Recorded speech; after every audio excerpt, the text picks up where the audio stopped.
예, 오늘 오전에 주신 하나님의 말씀은 사도행전 20장 28절 한 절만 보도록 하겠습니다.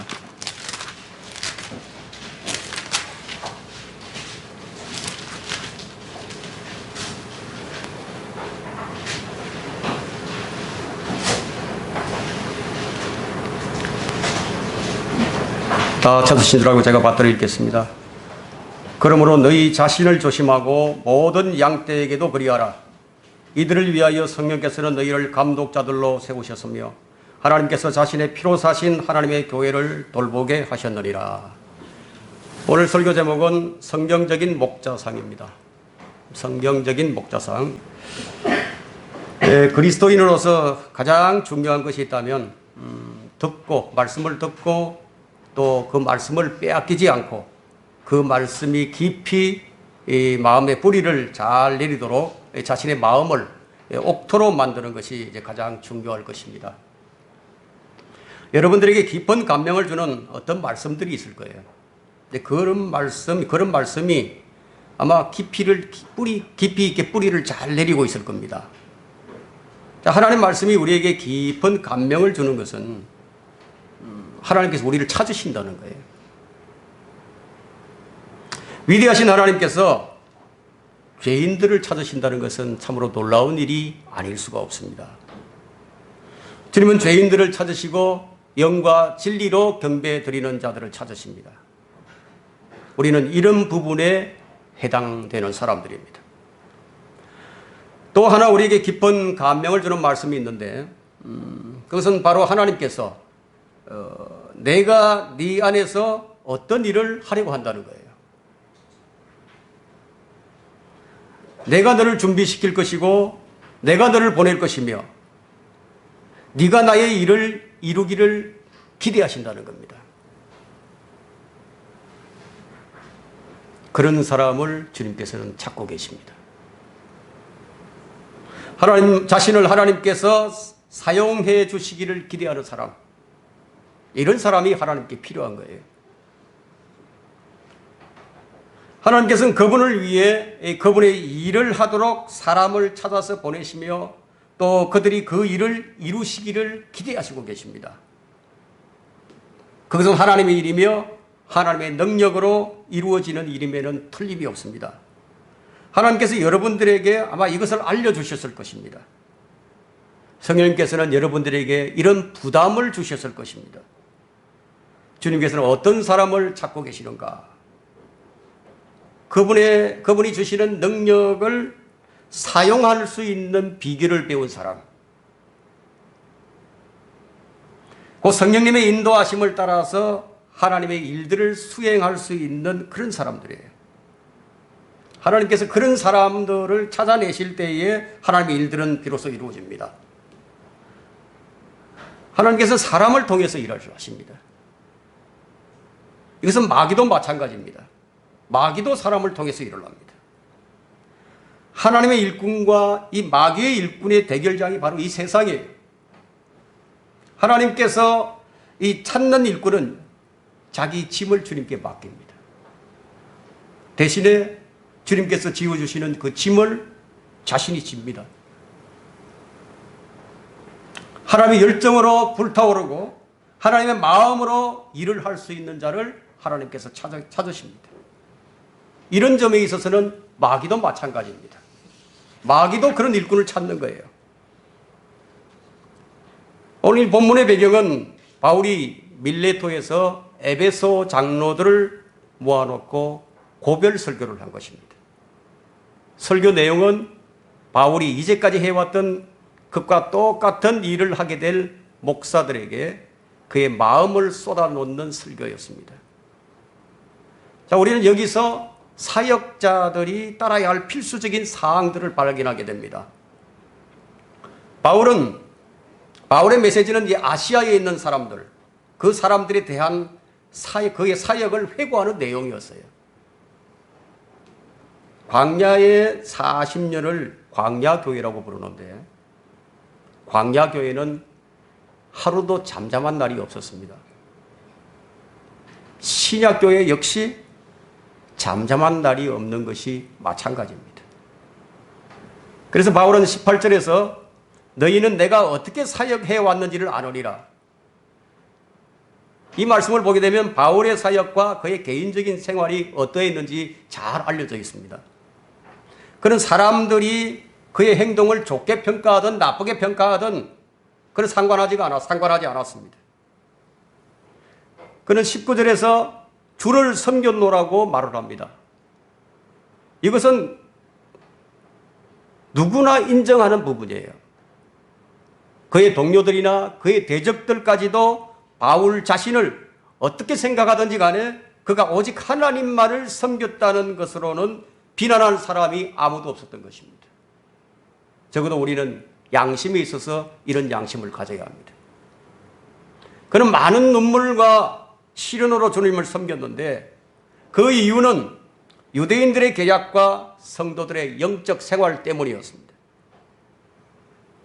바울은 그가 알고 있는 무엇이나 감추질 않았고 집집마다 다니면서 드러나게 가르쳤습니다. 아무것도 감추지 않았다는 것을 27절에서 발견할 수 있는데 내가 하나님의 계획을 조금도 주저함 없이 너희에게 전해 주었습니다.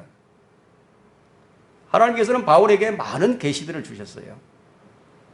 신약 성경의 14권을 기록하게 하셨죠.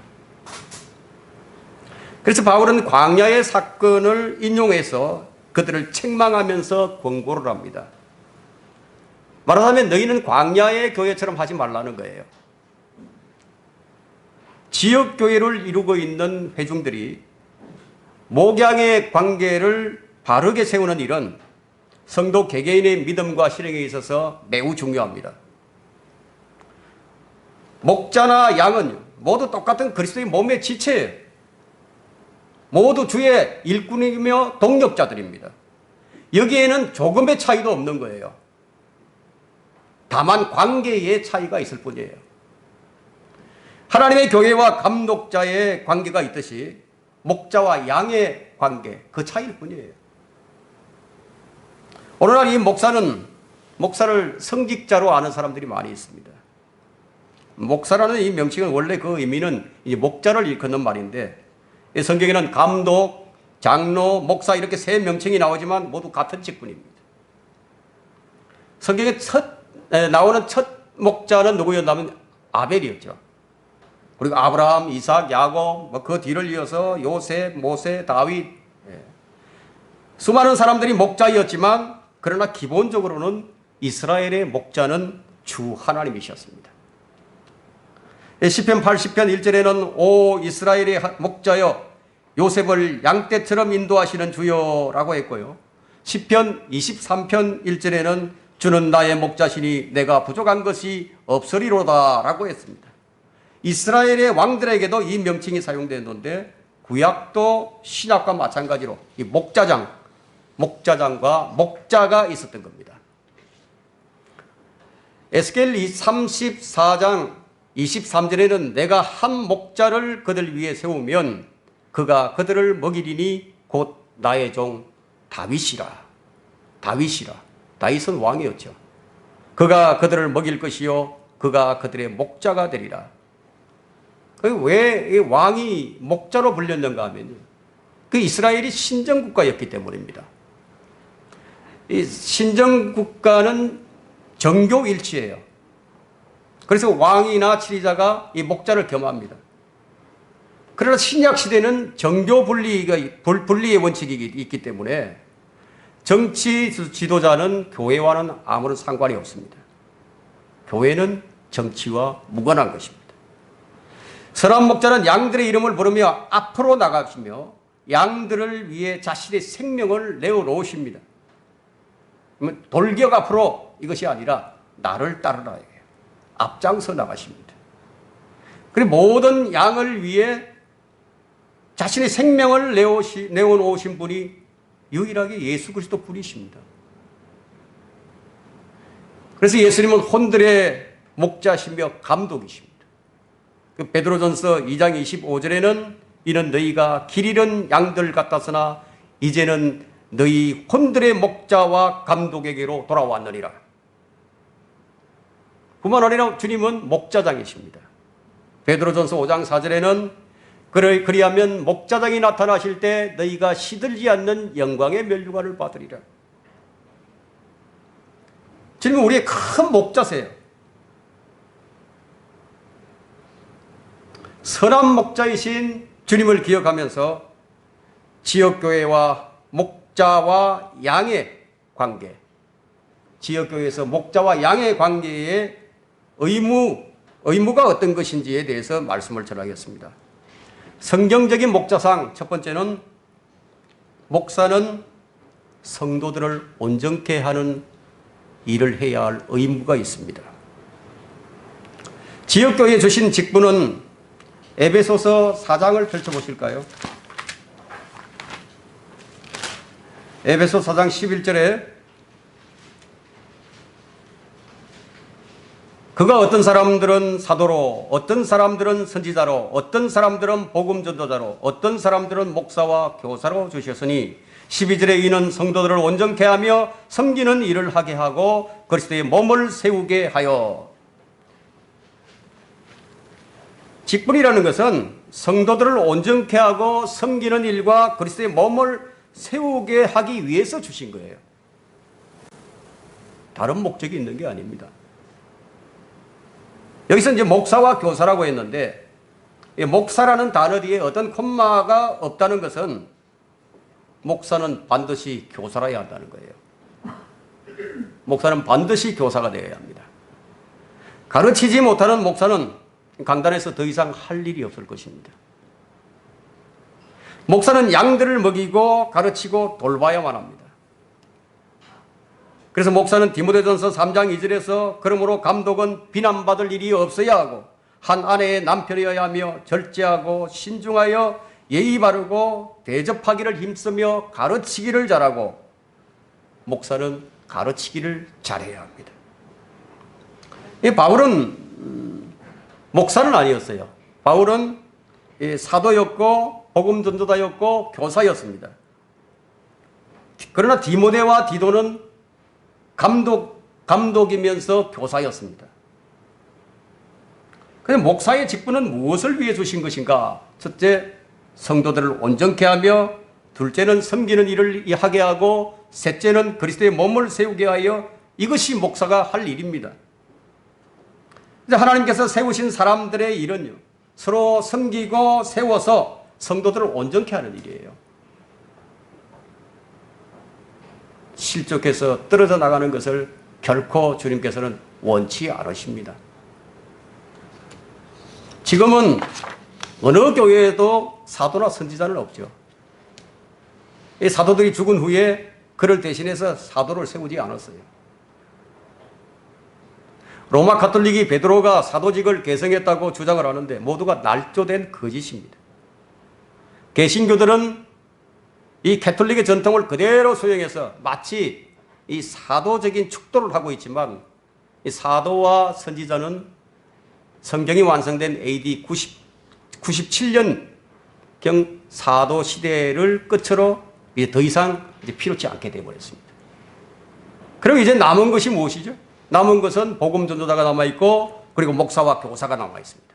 그리고 집사가 교회에 주어진 직분입니다. 이제 이 교회는 복음을 전할 복음 전도자와 양들을 돌보고 가르칠 목사와 교사가 필요한 겁니다. 이 빌라델피아 교회 시대에는 지역을 순회하면서 이 복음 집회를 여는 그런 전도자들이 참 많이 있었습니다. 그 라오디케아 교회에 들어서면서 초기에는 그런 부흥사들이 많이 있었죠. 복음 전도자들이. 빌레거리암 같은 목사들도 있었고요. 그러나 이 목사와 교사는 지역을 순회하는 것이 아니에요. 목사와 교사는 한 지역에서, 한 지역교회에서 감독을 하고 양들을 먹이는 일들을 합니다. 그러면 교회 감독은 누가 세우는 것인가 하는 거예요. 여러분들이 저를 초대해주고 선임하셨는데, 그럼 목사는 누가 세우는 것이냐. 28절을 보게 되면요, 성령께서는 너희를 감독자들로 세우셨다고 말씀하시죠. 근데 사람이 세운 목사도 있어요.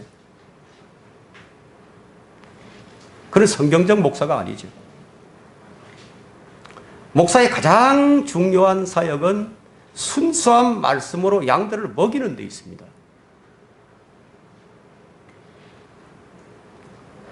주님은 베드로에게 3번씩이나 내 양들을 먹이라고 말씀하셨는데, 어떤 성도들은 이것에 대해서 잘 알지 못하고 하나님께서 직접 양들을 먹이는 것으로 아는 사람들도 있습니다. 그러나 먹이는 일은요, 하나님께서 감독자들을 세워서 감독자들을 통해서 먹이게 하신 거예요. 감독자들에게 이 일을 맡겨주셨습니다. 주님은 목사들을 자기 집의 청지기로 삼으셨어요. 청지기에 요청되는 것이 무엇이죠? 무엇보다도 신실함이에요. 신실하게 가르쳐야 하는 거예요. 신실하게 양들을 돌봐야 하는 겁니다. 징계의 목적도 성도들을 세워주고 온전케 하는 데 있는 것이에요. 성경적인 목자상 두 번째는, 목사는 하나님의 피로 사신 하나님의 교회를 돌볼 의무가 있습니다. 28절이죠. 너희 자신을 조심하고 모든 양떼에게도 그리하라. 이를 위하여 성령께서는 너희를 감독자들로 세우셨으며 하나님께서 자신의 피로 사신 하나님의 교회를 돌보게 하셨느니라. 목사가 무엇을 가장 조심해야 되느냐? 자신을 가장 조심해야 됩니다. 여기 너희 자신을 조심하라고 했죠. 그 다음에 조심해야 될 부분이 양떼를 주의해야 하는 거예요. 왜냐하면 29절을 보게 되면, 또 내가 이것을 나누니 내가 떠난 후에 흉악한 이리들이 너희 가운데로 들어와서 양떼를 아끼지 아니할 것이며, 이런 일이 꼭 일어나는 거예요. 자기 직무를 신실하게 수행하는 목사가 없을 때 이런 일이 일어나는 거예요. 자기 의를 내세우는 사람들이 숨어서 기다리고 있죠. 그들은 교회를 좌지우지하려는 잘못된 욕망을 가지고서 열렬히 주님을 섬기는 거예요. 그러나 그들은 분열을 일으킵니다. 그들의 믿음은 모든 근본 사항들을 다 믿어요. 그들은 항상 헌신과 성결을 세상 앞에 내세워야 할 외적인 모습으로 생각을 합니다. 다시 말하면 내적인 삶과 그리스도인으로서 지녀야 할 마음의 태도에 있어서는 뭐 어떻게 되느냐? 교조주의가 되어버립니다. 무엇이든지 교리를 만들어서 통제를 하려고 하죠. 그들은 자신들이 아주 경건한 사람임을 스스로 자처를 합니다. 기회만 되면 여러분들의 팔을 잘라 놓아버리고 할 것입니다. 모든 교회에는 그런 사람들이 있어요. 그들에게는 성경으로부터 얻는 진정한 찔림이 없어요. 그들은 자기들이 좋아하는 사람만을 좋아하고요, 자기들이 싫어하는 사람들 싫어해버립니다.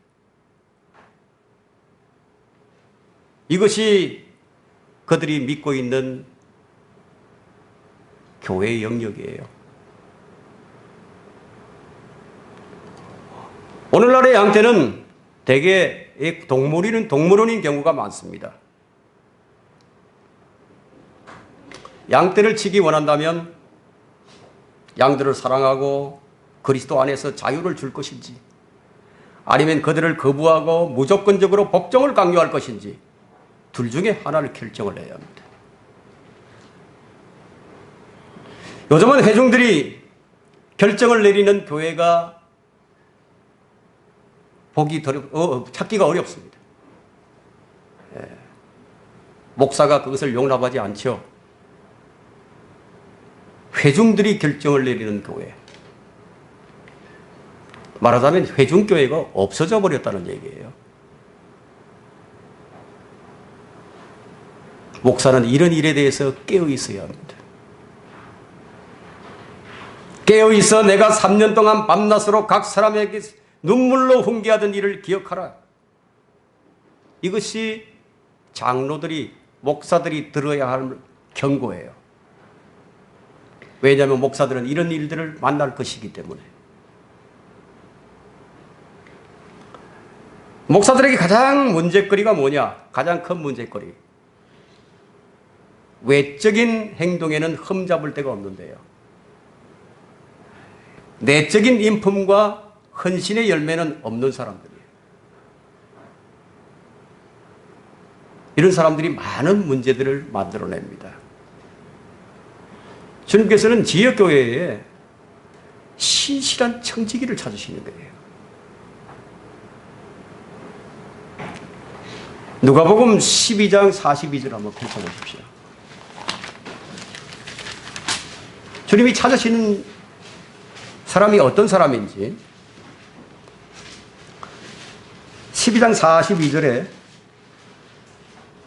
주께서 말씀하시기를 주인이 자기 집을 다스리게 하여 제때에 그들에게 양식을 나눠줄 신실하고 현명한 청지기가 누구이겠느냐? 여기 이제 두 가지 이제 그 목자의 사역이 나오죠. 주인의 집을 다스리는 것. 첫 번째입니다. 그 다음에 제때에 양식을 나눠주는 것. 이것이 목사의 업무예요. 그래서 교회는 다스리는 자가 있어야 되죠. 그렇다고 목사가 구약의 제사장과 같은 직분이 아닙니다. 구약의 제사장과 신약의 제사장을 구분하지 못하는 것, 이것이 한국교회의 병폐입니다. 목사는 양들을 돌보는 직분이기 때문에 군림하거나 지배해서는 안 됩니다. 이 원칙이 올바로 세워져 있는 교회가 올바른 교회입니다. 사람들은 자기도 모르게 은연중에 이 목사를 구약시대와 연관해서 뭔가 특별한 존재로, 뭔가 목사는 다를 것이다, 특별한 존재로 인식을 합니다. 그러나 신약교회의 목사와 교사, 그리고 집사나 복음전도자는 형제 자매들보다 우월한 주인이나 지배자가 아니에요. 오히려 그들보다 더 낮아지는 직분이에요. 목사를 성직자로 생각하는 것이 니골라파의 교리인데, 니골라파는 뭐죠? 지배한다는 뜻이 있죠. 지배하는 거예요. 주님께서는 이 교리에 대해서 내가 그것을 미워하노라고 말씀하셨습니다. 각 교회마다 이것에서 벗어나지 못하고 있습니다. 이것에서 벗어나지 못하면 니골라파의 교리를 따르고 되는 거예요. 니골라파의 교리. 주님께서 가장 싫어하는 교리를 따라가는 거예요. 우리는 모두 형제 자매들입니다. 우리는 모두가 지체들입니다. 한 지체예요. 우리는 모두 동료 종들이에요. 그리고 하나님의 가족입니다. 하나님께서는 누군가가 나서서 지배하고 군림하는 것을 가장 미워하신다. 에베소 교회는 자 이것을 참 잘 지켰지만, 그런 서문화 교회나 퍼가모 교회나 이 두아디라 교회, 4대 교회 이런 걸 잘 지키지 못했어요. 그래서 목자가 양들을 지배하는 것을 주님께서 미워하시는다는데도 카톨릭에 한거하여 분리된 개신교회가 아이러니하게도 이 교회를 계속 붙들고 있는 거예요. 못 버리는 거예요. 왜 목사들이 구약의 제사장처럼 가운을 입고 예배가 끝나면요, 아주 두 손을 높이 들고 축도를 하며 권위를 행사하죠. 마치 이 사도의 축복권이라도 있는 것처럼 뭐라고 얘기하느냐? 우리 주 예수 그리스도의 은혜와 하나님 아버지의 극진하신 사랑하심과 성령의 감화 감동 교통 역사하심이 예배에 참여하는 모든 자에게 있을지어다. 아멘. 이렇게 축도를 합니다. 주님께서 미워하신다는데도 그들은 좋다고 계속 붙들고 있어요. 왜냐? 그래야만 무슨 특별한 사람처럼 보이기 때문에. 주님께서는 제자들을 향해서 뭐라고 부르셨죠? 제자들아 이렇게 부르셨나요? 주님은 제자들을 향해서 형제라고 부르셨습니다. 요한복음 20장 17절에 보면 주님께서 이제 부활하신 후에요. 20장 17절에 예수께서 그녀에게 말씀하시기를 나를 만지지 말라. 내가 아직 내 아버지께 올라가지 아니하였노라. 그러나 내 형제들에게 가서, 내 형제가 누구죠? 제자들이죠. 내 형제들에게 가서 내가 나의 아버지 곧 너희의 아버지 또 나의 하나님 곧 너희 하나님께로 올라간다고 말하라고 하시니, 주님은 제자들을 향해서 형제라고 부르신 거예요. 주님은 하나님의 말씀을 듣고 믿는 모든 사람들이 내 형제라고 부르셨습니다. 베드로도 바울을 가리켜서 내 사랑하는 형제, 내 사랑하는 형제라고 부르셨죠. 베드로후서 3장 15절에서. 우리가 형제 자매라고 부르는 것은 우리가 모두가 다 성령으로 거듭난 자들이기 때문이에요. 목자가 성도들을 대할 때 가장 주의해야 할 것이 하나 있습니다. 가장 주의해야 할 것이, 양들이 내 양떼가 아니에요. 내 양떼가 아니에요. 주님의 양떼로 대해야 하는 거예요.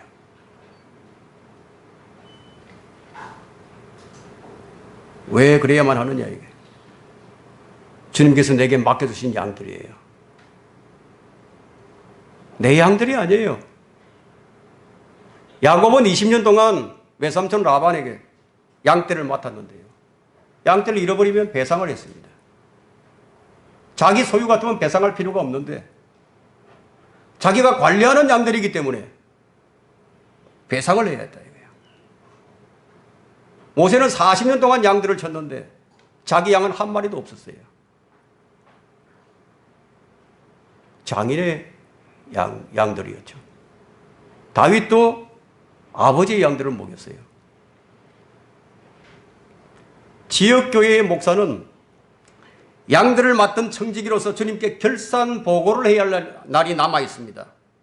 양들을 잘 먹이고 잘 돌보는 것에 대한 책임을 져야 하고 주님께 설명을 해야 합니다.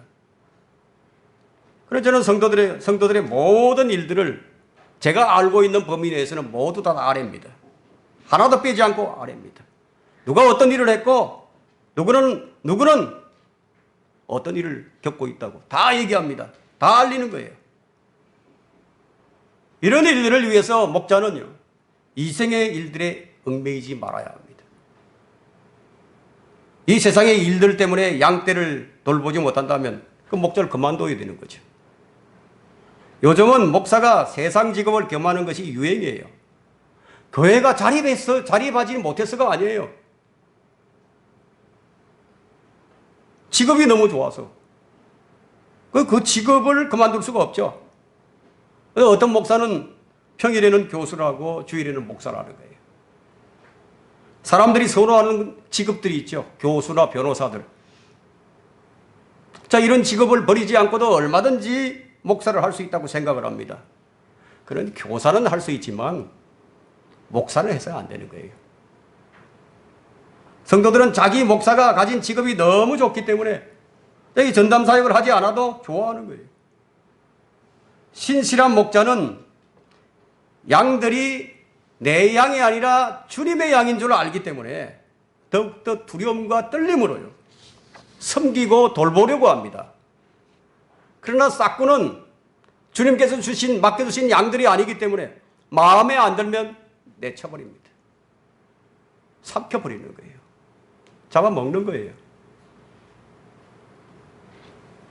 목자로서의 야곱의 삶은 창세기 31장 38절을 한번 펼쳐보겠습니다. 목자로서의 양을 치는데 어떻게 치는지 한번 봅시다. 31장 38절로부터 보겠습니다. 이 20년을 내가 외삼촌과 함께 지냈으나 외삼촌의 암양들과 암염소들이 낙태하지 아니하였고 또 외삼촌의 양떼 가운데서 수량은 내가 먹지 않았으며 짐승들에게 찢긴 것은 내가 외삼촌에게로 가져가지 아니하고 내가 그 손실을 보충하였으며 낮에 도둑을 맞았거나 밤에 도둑을 맞았거나 외삼촌께서는 내 손에서 그것을 요구하였나이다. 이와 같이 나는 낮에는 갈증으로 밤에는 서리로 지쳤으며 눈붙일 겨를도 없었나이다. 이것이 목자의 생활이에요. 이것이 목자 생활이에요. 그래서 베드로전서 5장 2절과 3절에는 너희 가운데 있는 하나님의 양무리들, 하나님의 양이라고 얘기했죠. 내 양이 아니다 이거예요. 하나님의 양무리를 치고 돌보되 마지 못하여 하지 말고 자원함으로 하며 더러운 이익을 위하여 하지 말고 준비된 마음으로 하나님께 맡겨두신 자들을 지배하려 하지 말고 오직 양무리의 본이 되라. 양무리의 본이 되라고. 이것이 목자가 가져야 할 목자상입니다. 목자는 더러운 이익 때문에 하지 말아야 돼요. 디도서 1장 12절에는 더러운 이익 때문에 가르쳐서는 안 될 것들을 가르쳐서 집들을 온통 뒤집어 놓는 그들의 입을 막아야 할 것이라고 말씀하시죠. 탐욕에 빠진 목사는 도둑이에요. 교회 수치입니다. 주의 영광을 가리는 자입니다. 대부분의 목사들이 그래요. 드러나지 않아서 그렇죠. 유명세를 타는 목사들 대부분이 그런 거예요. 이런 목사들이 드러나는 스캔들이 뭐죠? 돈과 여자예요. 이 두 가지로 드러나는 거예요. 더러운 이익 때문에 온갖 스캔들이 난무한 거예요. 근데 더 놀라운 것이 있습니다. 그것보다도 더 놀라운 것이 있어요. 그 교회의 교인들은 그것을 수치로 여기지 않는다는 거예요. 이건 더 놀라운 일입니다. 그것을 가르쳐서 성경은 말씀하시기를 경이롭고 무서운 일이 일어난다고 말씀하고 있습니다. 경이롭고 무서운 일이라고. 모두가 다 양심이 화인 맞아버렸습니다. 오늘날 대부분의 목사들이 돈 문제에 자유롭지 못합니다. 어디서나 최고가 되려고 하죠. 어뜸이 되려고. 대접만 받으려고 합니다. 그러나 참된 주의 종은 이 땅에서 얻을 것이 모욕과 수치와 멸시와 수고와 눈물과 슬픔과 비난과 그런 것들이에요. 주님께서 자원하여 제자가 되겠다는 사람에게 말씀하시기를 여우도 굴이 있고 공중의 새들도 보금자리가 있지만 인자는 머리 둘 곳조차 없다고 말씀하셨어요. 이 말씀을 들은 사람들이 주님을 따랐습니까? 따르지 못했습니다. 네가 나를 따르겠다니 좋다 이거예요. 그래 이 땅에서 얻을 것이 하나도 없다 이거예요. 그래도 따르겠느냐는 거죠. 제자는 아무나 되는 것이 아니에요. 목사가 돈을 좋아한다면 그거 얼마나 끔찍한 일이겠습니까? 그런데 사람들이 몰려가는 거예요. 왜 그러죠? 왜 몰려가죠? 유유상종이에요. 같은 마음을 가졌거든요. 사람들이 지배하는 것을 싫어하는 것 같지만요. 그렇지 않아요. 누군가가 자기를 지배해 주기를 원하는 거예요. 아닌 것 같죠. 이스라엘 백성들은 자기들을 지배해 줄 왕들을 요구했습니다. 세워달라고 사무엘을 찾아가가지고.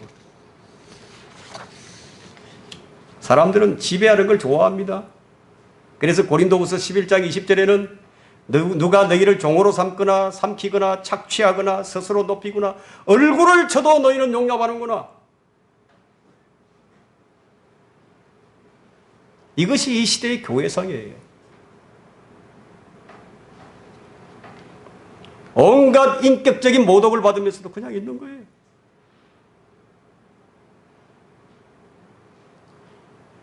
목자는 권력자가 아닙니다. 지배하지 말고 양무리의 본이 되라고 했어요. 주님께서 주신 적이 없는데 그런 고난을 안 주셨는데 그 고난을 누구에게 받았겠습니까? 바울은 분명히 말하기를 고린도후서 1장 24절에서 우리는 너희의 믿음을 주관하는 것이 아니요. 주관하는 거 아니에요. 다만 너희를 기쁘게 하기 위한 동력자라. 이는 너희가 믿음으로 서 있기 때문이라. 분명하죠? 장로된 사도들이나 바울은요, 지배하지 않았어요. 지배하려고도 하지 않았습니다. 그들은 받은 권위를 결코 무너뜨리는 데 쓰지 않았어요. 형제들의 믿음을 세우고 교회를 세우는 데 사용했습니다. 이 받은 은사는 어떤 형태로든지 무너뜨리는 데 사용돼서는 결코 안 됩니다. 주님께서 주신 영적 권위, 그것도 역시 세우는 데 쓰라고 주신 거예요. 양들을 먹이고 가르치고 섬기고 돌보는 일을 해야 합니다. 목사들이 군림하여 이익을 취하는 일은 주님께서 주신 권위가 아니에요. 그럼 누가 준 것입니까? 주님께서 안 주셨으면. 여러분들이 이 일을 위해서 늘 기도를 해야 합니다. 감독은 먹이는 일을 잘해야 하고, 세우는 일을 잘해야 하고, 더러운 이익을 탐하지 말아야 하고, 돕는 자가 되어야 하고, 세우는 자가 되어야 합니다. 이것이 성경적인 목자상입니다. 그러면 성도들이 목자를 어떻게 대해야 하는가? 목사를 두려워하거나 목사의 종이 되어서는 안 됩니다. 왜 그렇게나 두려워하죠? 그러면 성도들이 이미 말씀드렸지만 목사는 교회의 지배자가 아니다 이거예요. 교회의 직분을 맡았다는 것은 그것은 섬기는 종이 되었다는 얘기예요. 이제 섬기는 종이 된 거예요. 종은 주인처럼 행세하면 안 되는 겁니다. 교회의 머리는 예수 그리스도십니다. 교회의 기초는 예수 그리스도십니다. 성도들이 교회를 위해서 무엇을 해야 하는지도 모르고 목양 관계를 잘 모르게 되면 어떤 교회가 되겠습니까? 목사를 제사장처럼 대하게 되겠죠. 목사는 바로 이런 것들을 바로 잡는 데 있어서 때로는 단호하게, 때로는 온유하게, 그러나 그 목적은 성도들을 세우는 일이에요. 거기서 벗어나서는 안 되는 거예요. 성경적인 목자상 세 번째는 성도들이 목자에게 해야 할 의무가 있습니다. 데살로니가전서 5장을 한번 펼쳐보십시오.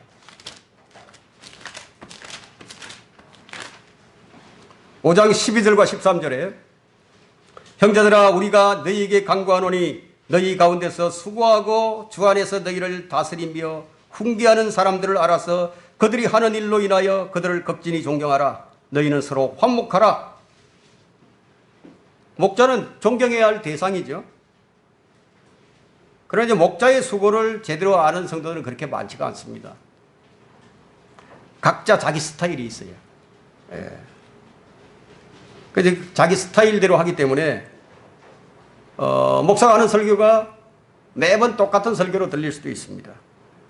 그 설교 스타일이 이제 바뀌지 않으면요, 그 설교가 매번 그 설교 같습니다. 물론 이 목사는 최고의 음식을 만들기 위해서 노력하지 않으면 안 돼요. 설교를 준비하기 위해서는 잠을 자다가도 준비해야 되고요, 생각을 해야 됩니다. 밥을 먹을 때고 생각을 합니다. 밤낮 설교를 준비하는 거예요. 설교 끝나고 돌아서면 바로 생각합니다. 그렇게 해서 설교가 만들어지는 거예요. 그 대충 준비해서 설교를 하게 되면 회중의 마음을 찌르고 도전을 주는, 감동을 주는 그런 설교를 못하게 됩니다. 그래서 성도가 목사를 존경하지 않으면요, 거기서 불평이 나옵니다. 그리고 그 불평은 마침내 대적을 하게 만들죠. 순서가 그렇습니다. 교회는 결코 잠잠하지 않아요. 마귀의 공격은 끊이지 않습니다. 광야의 교회에서부터 시작해서 바울에게도 사도 요한에게도 반역이 일어났어요. 그러나 이것은 이상한 일이 아닙니다. 왜냐하면 이단들도 있어야만 하리라고 성경이 말씀하기 때문에. 그러나 목자라고 해서 대적하는 자를 마냥 참아만 주는 것은 아닙니다. 바울을 보면 바울은 그들을 사탄에게 넘겨주기도 했죠. 대적하지는 않았지만 반인륜적인 죄를 지은 성도를 사탄에게 넘겨줘 버렸습니다. 사도 요한은 요한 3서 1장 9절과 10절에서 내가 그 교회에 편지를 썼으나 그들 중에 어떠미 되기를 좋아하는 디오트레페가 우리를 영접하지 아니하니라. 그러므로 내가 가면 그가 행하는 일들을 기억하리라.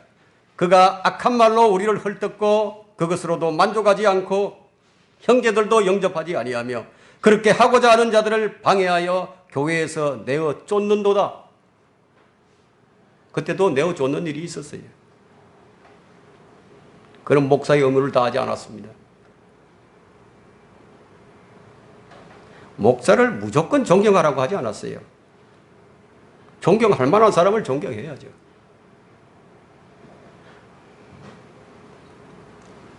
어떤 목사를 존경해야 하는가? 디모데전서 5장 17절에 잘 다스리는 자들을 장로들을 배나 존경할 사람으로 여기되 특별히 말씀과 교리에 수고하는 이들에게 그리하라.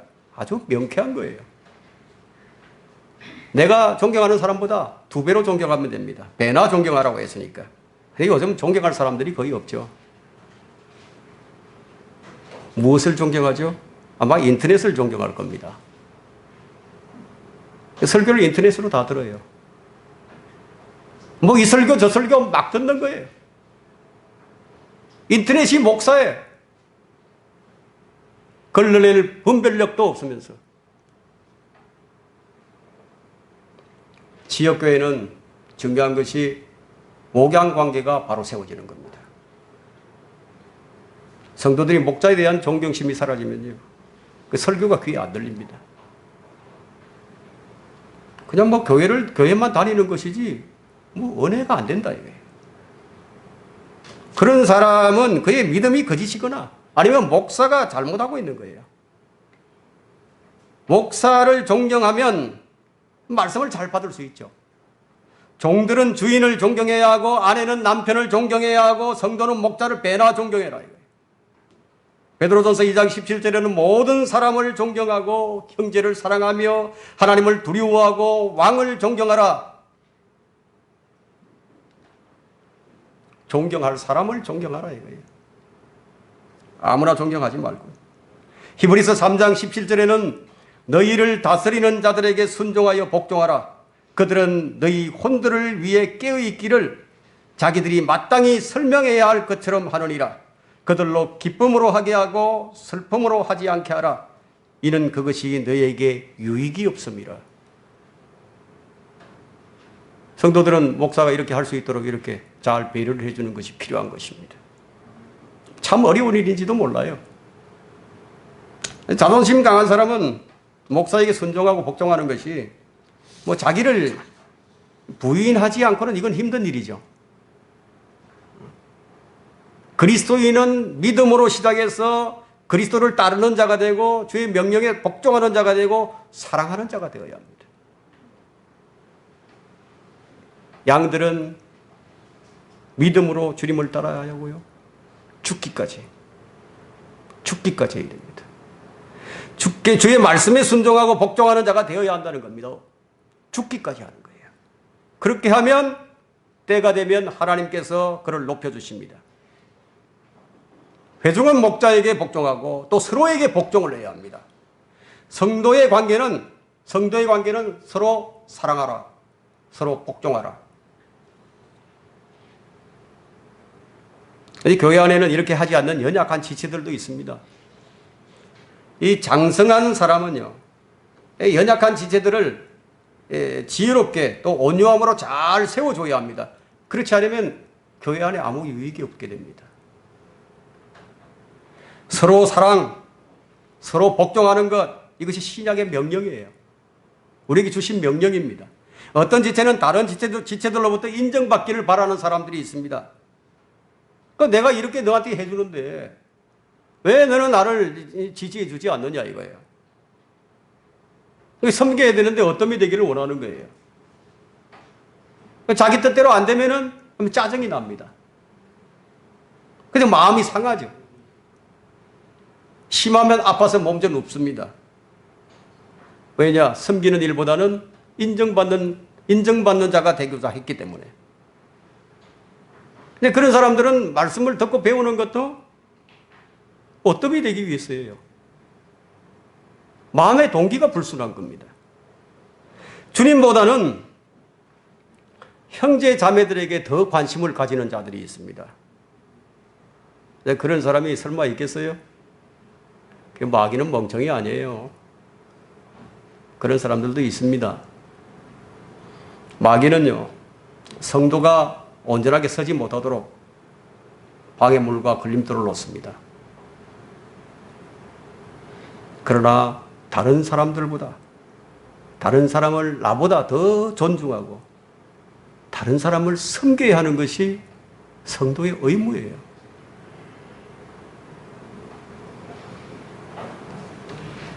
이런 것들도 잘 알고 있는 사람들에게도 마귀는 속삭입니다.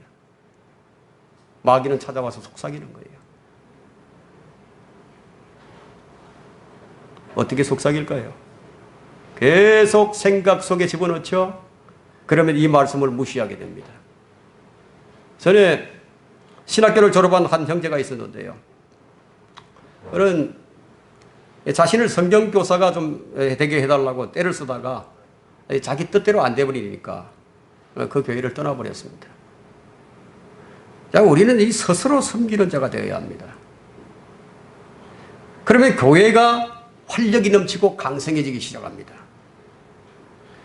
자, 성도의 의무는 갈라디아서 6장 6절에서 말씀하시기를 말씀을 배우는 사람은 가르치는 사람과 더불어 모든 좋은 것들을 나누어 가져야 할 것이라.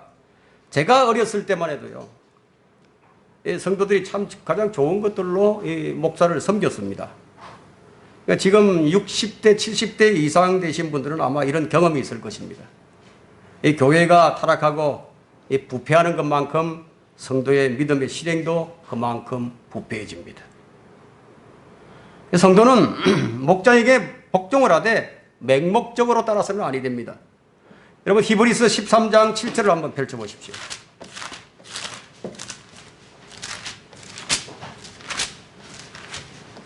히브리서 13장 7절에 하나님의 말씀을 너희에게 들려주고 너희를 다스리는 자들을 기억하고 그들의 행실의 결과를 관찰하여 그들의 믿음을 따르라. 맹목적이지 않죠. 열매를 봐야 그 나무를 알듯이요. 목사도 마찬가지입니다. 이런 일들이 발생하지 않도록 성도들은 목사를 위해서 기도해야 합니다. 마귀는 목사를 더 집중 공격한다는 사실에 우리가 유념해야 합니다. 목자만 무너뜨리면 교회가 와야 되죠. 목자에 대한 불만이 있으면 그것을 가지고 기도하세요. 자신이 아무리 살펴봐도 야 이건 도무지 이거는 성경적이지 않다. 그러면 성경대로 처리하면 됩니다. 성경대로. 우리는 회칙이 잘 만들어져 있습니다. 이런 부분에 있어서. 성경적인 회칙이. 목사를 송사하는데 두세 사람이 이상의 정인이 필요합니다. 목자가 잘못 이끄는데도 맹목적으로 따라간다면 그건 올바른 믿음이 아니에요. 성도는, 양들은 목자의 생활을 어떻게 해야 되죠? 필요를 채워줘야 되겠죠. 사도 바울은 목자의 수고에 대해서 말하기를 고린도전서 9장 9절에서 모세의 율법에 기록되기를 곡식을 밟아 뜨는 소의 입에 망을 씌우지 말지니라고 하였으니 소들에게 관심을 두신 것이냐? 이 율법을 인용하면서 지금 가르칩니다. 교회는 목사에게 생활의 필요들을 지불해야 합니다. 물론 경우에 따라서 목사가 스스로 필요를 채워야 할 경우도 있습니다. 자립하지 못하는 교회들은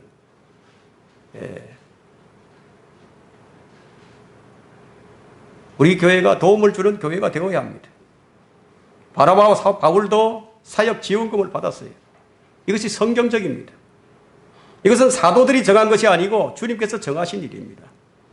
고린도전서 9장 13절과 14절에는 성전의 일을 하는 사람들은 성전에서 나오는 것을 먹고 제단을 섬기는 사람들은 제단에 있는 것으로 나누어 가진다는 것을 너희가 알지 못하느냐? 이와 같이 주께서도 복음을 전하는 사람들은 복음으로 살아야 한다고 명령하셨느니라. 이것은 초대교회의 교리가 아니고 율법에 명시된 것을 바울이 인용해서 말한 것입니다. 바울은 디모데전서 5장 18절에 성경이 말씀하시기를 했죠. 성경이 말씀하시기를.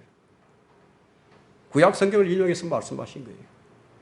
너는 곡식을 밟아 뜨는 소에게 망을 씌우지 말지니라. 일꾼이 자기 삭슬을 받는 것이 합당하니라. 이것이 신약교회의 합당한 법입니다. 이것은 주님께서 누가복음 10장 7절에 말씀하신 내용이에요. 이것으로 우리는 목자가 양들에게 해야 할 일, 그리고 양들이 목자에게 해야 할 일, 서로의 관계성을 우리는 확인해 보았습니다. 이 모든 일의 목적은 그리스도의 몸을 세우는 데 있습니다. 결론적으로 자기 좋을 대로 하지 말고 기록된 말씀대로 믿고 기록된 말씀으로 판단하고 기록된 말씀대로 실행을 해야 합니다.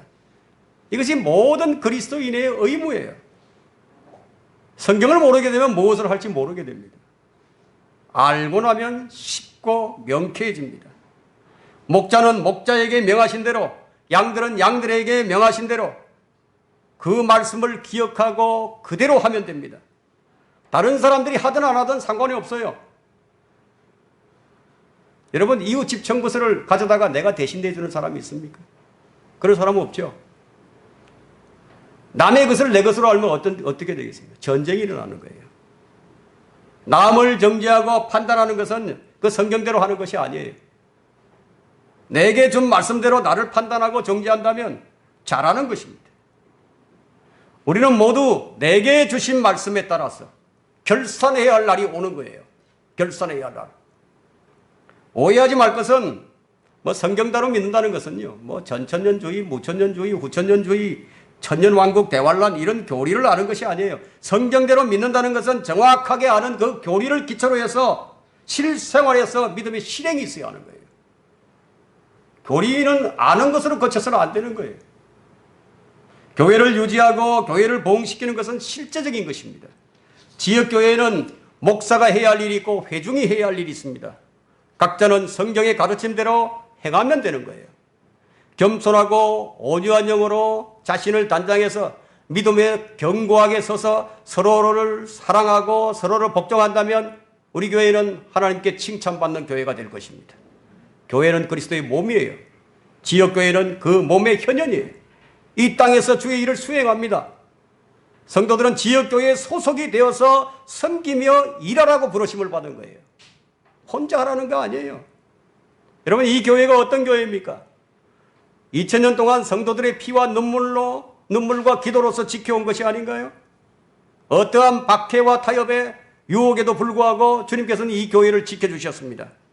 오늘 우리는 이 마지막 시대를 살아감에 있어서 끝까지 배교하지 않고 순수한 교회를 지켜나가야 할 사명을 가지고 있습니다. 그날이 이르기까지 신실한 모습으로 사역하며 성경적인 신약 지역교회를 지켜나가며 그리스도의 순결한 신부의 모습으로 굳게 서야 할 것입니다. 이 기다림은 곧 끝이 올 것입니다. 그때 우리의 신랑이신 주님께서 우리를 영원히 영광스럽게 만들어 주실 것입니다.